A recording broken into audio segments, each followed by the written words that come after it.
Good morning, and a warm welcome to your show, Sunny Mornings San Francisco. I'm your host, Melissa, and it's Monday, April 27th. You'll be interested to know. 20 years ago, today, in 2006, construction crews began building the Freedom Tower at the World Trade Center site, marking the start of a symbolic skyline renewal. The project represented a milestone in resilience and design, aiming to honor victims while creating a new civic landmark and inspiring confidence in the city's future. So now you know. And now, it's time for the Surf Report. Monday at Ocean Beach. This morning it's looking choppy with waves at 3 to 4 plus feet. Conditions should remain choppy throughout the day, with wave heights holding steady. Winds are currently onshore at 9 miles per hour, increasing slightly as the day goes on. Expect winds to pick up to 13 miles per hour by late afternoon. Best time to ride is at 7 a.m. with a 4-foot incoming high tide, when the west-northwest swell is 3 feet at 13 seconds, and the onshore wind is 8 miles per hour. The first high tide on Monday will be 4.5 feet, just before 9:30 a.m., followed by a half-foot low tide at 3:15. The nearshore buoy in San Francisco Bar reads 59 degrees for the water temperature. Purple Day offers clean 2 to 3 foot waves with light winds, ideal for beginners. Wednesday sees a slight increase, reaching 3 plus feet, with fair conditions in the afternoon, but choppy later on. Thursday goes further to 3 to 5 feet, though choppy conditions prevail throughout the day, making it less favorable for smooth rides. This morning, there's a slight chance of drizzle, and it feels like 54 degrees, with 7 mile per hour wind. The sunset will take place at 7:56, and it will rise again tomorrow at 6:17. It looks like we're in for some mostly cloudy skies today, with a high around 60 and a mild breeze. Tonight, expect continued mostly cloudy conditions, with a low of 56 and light winds picking up a bit. Looking ahead in the weather. Tuesday will be sunny with a high near 62 and a west-northwest breeze of 5 to 10 miles per hour. Then mostly clear overnight with a low around 52. Wednesday stays sunny with a high near 65 and mostly clear overnight near 53. Then Thursday and Friday remain mostly sunny with highs near 62 and nights in the low 50s. Bonjour, food enthusiasts. This podcast is brought to you by Versailles Cafe and Pastries in Encinitas. Nestled on El Camino Real South, just north of Encinitas Boulevard, this cafe is a haven for culinary delights. Indulge in their amazing Eggs Benedict or their gluten-free crepes. You can grab a panini for lunch or just breeze on through to get your morning coffee. They are open every day from 8 to 5. So stop on by and don't forget to tell them Sunny Morning sent you. In local news, in a unique twist on real estate, a homeowner is offering his 13-acre estate in Mill Valley, California, in exchange for shares of Anthropic stock. Storm Duncan, an investment banker currently living in Miami, describes his property at 114 Inez Place as a 4-bedroom, 5-bathroom ranch home with stunning views of the bay and Mount Tamalpais. While not officially listed for sale, Duncan recently created a LinkedIn profile proposing this unusual arrangement, stating, "I own a 14-acre estate in Mill Valley, California, and would like to exchange the property for Anthropic."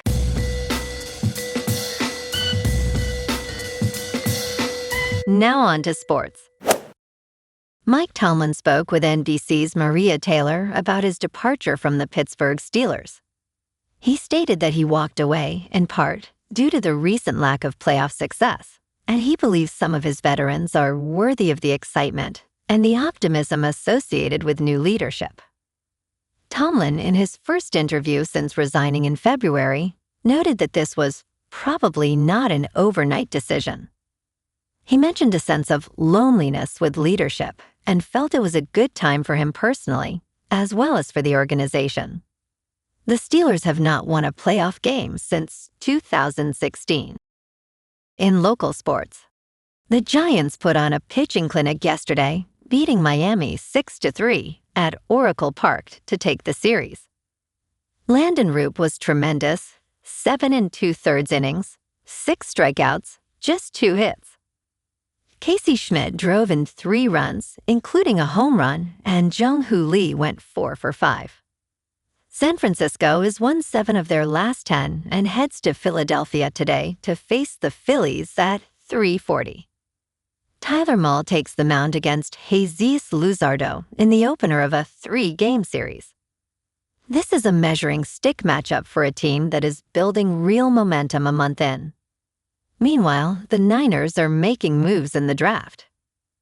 Golden State focused on athleticism in their first 2 days, grabbing receiver Dijon's dribbling and edge rusher Romello Height early on. Running back Kalen Black followed coach Kurt Signetti from James Madison to the Bay. In the 4th round, they nabbed Oklahoma defensive tackle Grayson Halton, whose vertical leap was 3rd best in combined history. Off the field, George Kittle is recovering well from his torn Achilles and could be ready for Week 1. Fred Warner is fully cleared for the offseason program after his ankle injury. Over at Chase Center, the Warriors are in flux.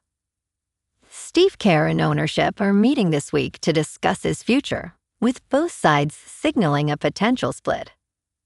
Golden State is zeroed in on Florida, is Todd Golden as their top coaching candidate. Draymond Green is admitted uncertainty about his own future as the organization charts its direction. In top news, the Pentagon's push to secure rare earth elements leads to the small port city of Kuantan, Malaysia. Here, Lynas Rare Earths, an Australian company, has begun producing heavy rare earths, a sector dominated by China. Amanda Lacaze, Lynas's chief executive, stated no one had made a separated heavy rare earth outside of China in 20 years. Paul Leroux, the company's chief operating officer, claimed it had actually been 30 years.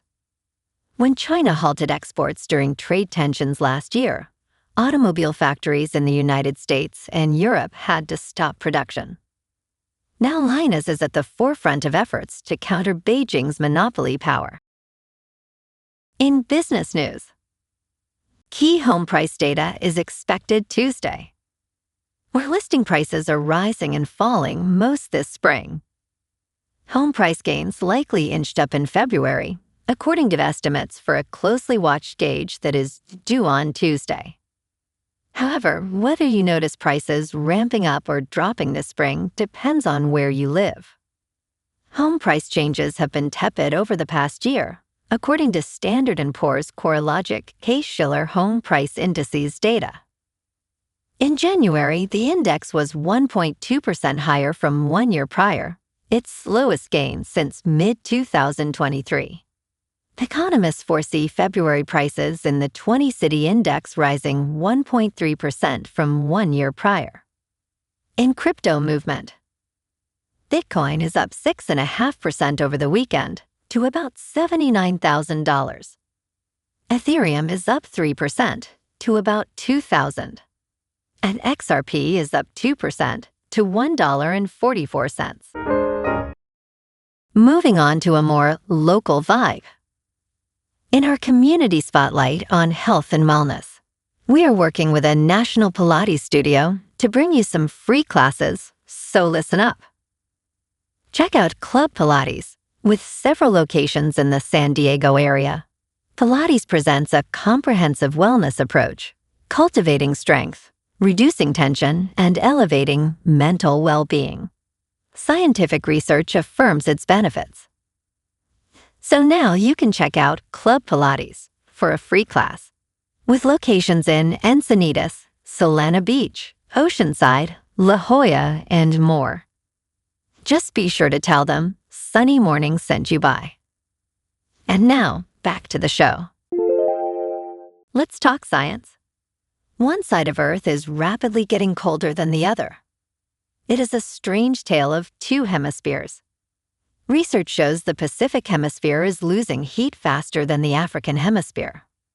The heat originates from Earth's molten interior, which causes continental drift.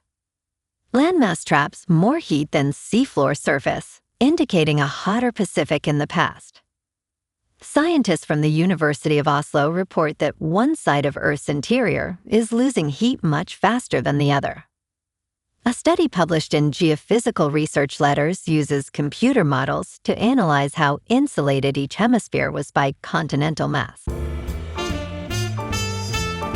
And in entertainment news, the musical performance-packed movie about pop star Michael Jackson is a hit, despite negative reviews from critics. Hollywood's bet that audiences want to celebrate Michael Jackson paid off this weekend, as a biopic about the pop star opened to an estimated $217.4 million in worldwide sales. Michael grossed $97 million domestically and $120.4 million internationally.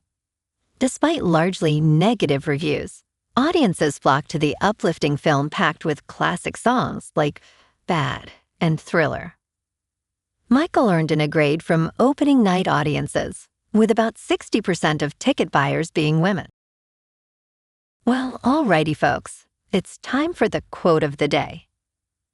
And today, our quote comes from the American architect and visionary, Frank Lloyd Wright. And he said, "The mother art is architecture. Without an architecture of our own, we have no soul of our own civilization." And that's a wrap for this morning. You can check out our Instagram, YouTube, and TikTok for some captivating aerial videos with local news and the surf reports. Have an amazing day, my good friends. We'll see you tomorrow with another episode of Sunny Morning San Francisco.